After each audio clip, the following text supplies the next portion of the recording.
You have criticized Hillary Clinton as the, quote, personification of the rot that has sickened the Democratic Party.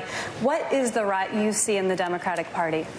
That our Democratic Party, unfortunately, is not the party that is of, by, and for the people.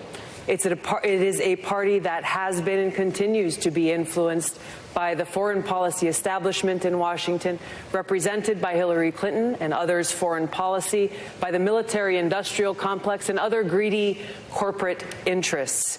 I'm running for president to be the Democratic nominee that rebuilds our Democratic Party, takes it out of their hands, and truly puts it in the hands of the people of this country, a party that actually hears the voices of Americans who are struggling all across this country, and puts it in the hands of veterans and fellow Americans who are calling for an end to this ongoing Bush-Clinton-Trump foreign policy doctrine of regime change wars, overthrowing dictators and other countries, needlessly sending my brothers and sisters in uniform into harm's way to fight in wars that actually undermine our national security and have cost us thousands of American lives. It's unfortunate that we have someone on the stage who is attempting to be the Democratic nominee for president of the United States, who during the Obama administration spent 4 years full-time on Fox News criticizing President Obama. That's who ridiculous, has spent full-time, who has spent full-time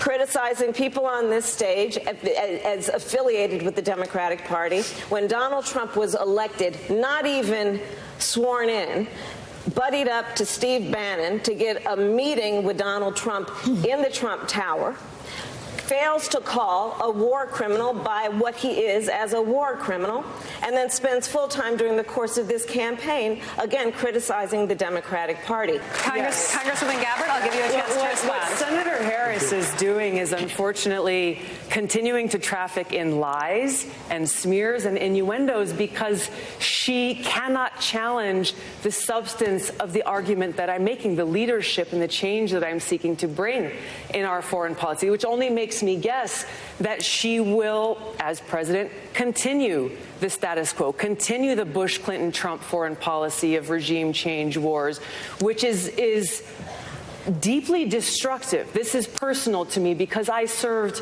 in Iraq. I left my seat in the state legislature in Hawaii, volunteered to deploy to Iraq, where I served in a medical unit where every single day I saw the terribly high human cost of war. I take very seriously the responsibility that the president has to serve as commander-in-chief, to lead our armed forces, and to make sure always, no, I'm not going to put party interests first. We have Democrats, Republicans, libertarians, and independents coming together saying, hey, we are all concerned about making sure that we have clean water to drink for our families, that we have clean air to breathe, that we're able to raise our kids in a community that's safe. It is the hyper-partisanship in Washington, unfortunately, that has created this gridlock that has stood in the way of the kinds of progress that I would bring about as president. It's important that we set the record straight and correct the racial injustices that exist in a very institutional way in our country, beginning with things that have to do with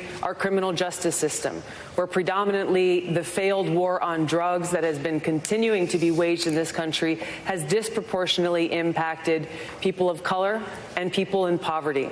This is something that I'll do as president and commander-in-chief, is to overhaul our criminal justice system, working in a bipartisan way to do things like end the failed war on drugs. But I want to get back to Pete Buttigieg and his comment about experience.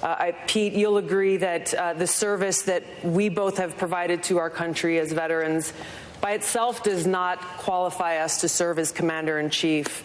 I think the most recent example of your inexperience in national security and foreign policy came from your recent careless statement about how you as president would be willing to send our troops to Mexico to fight the cartels.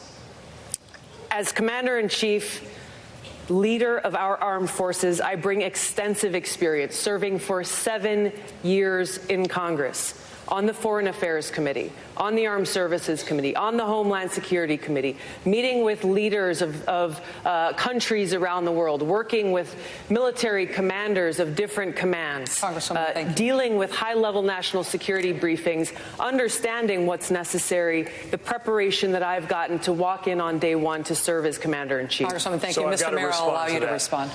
I know that it's par for the course in Washington to take remarks out of context, but that is outlandish even by the standards of today's politics. Are you saying that you didn't say that? I was talking about U.S.-Mexico cooperation. We've been doing security cooperation with Mexico for years, with law enforcement cooperation and a military relationship that could continue to be developed with training relationships, for example. Do you seriously think anybody on this stage is proposing invading Mexico? That's not what I said. I'm talking about building up alliances. And if your question is about experience, let's also talk about judgment. One of the foreign leaders you mentioned meeting was Bashar al-Assad. I have, in my experience, such as it is, whether you think it counts or not, since it wasn't accumulated in Washington, enough judgment that I would not have sat down with a murderous dictator like that. Congresswoman Gabbard, let me allow you to respond. Thank you. You were asked directly whether you would send our troops to Mexico to fight cartels, and your answer was yes. The fact checkers can check this out.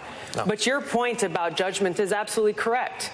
Our Commander-in-Chief does need to have good judgment.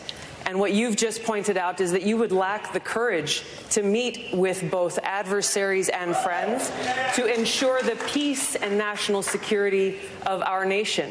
I take the example of those leaders who have come before us, leaders like JFK, who met with Khrushchev, like Roosevelt, who met with Stalin, like Donald Trump, Reagan, who met and worked with Gorbachev. These issues of national security are incredibly important.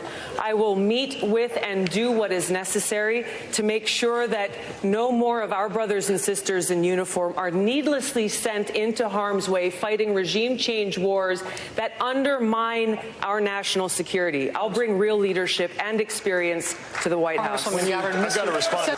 My personal commitment to you, to all of my fellow Americans, is to treat you with respect and compassion, something that we in Hawaii call aloha. Every single person deserves to be treated with respect, regardless of race, religion, or gender, or even your politics. Inclusion, unity, respect, aloha, these will be the operating principles for my administration. Now, Dr. Martin Luther King visited Hawaii first back in 1959, where he expressed his appreciation for what we call the aloha spirit. He said, "We look to you for inspiration as a bold example for which you have already succeeded in the areas of racial harmony and racial justice where we are still struggling to achieve in other sections of the country." He later went on to say, "As I looked out at the various faces in various colors mingled together like the waters of the sea, I see only one face, the face of the future."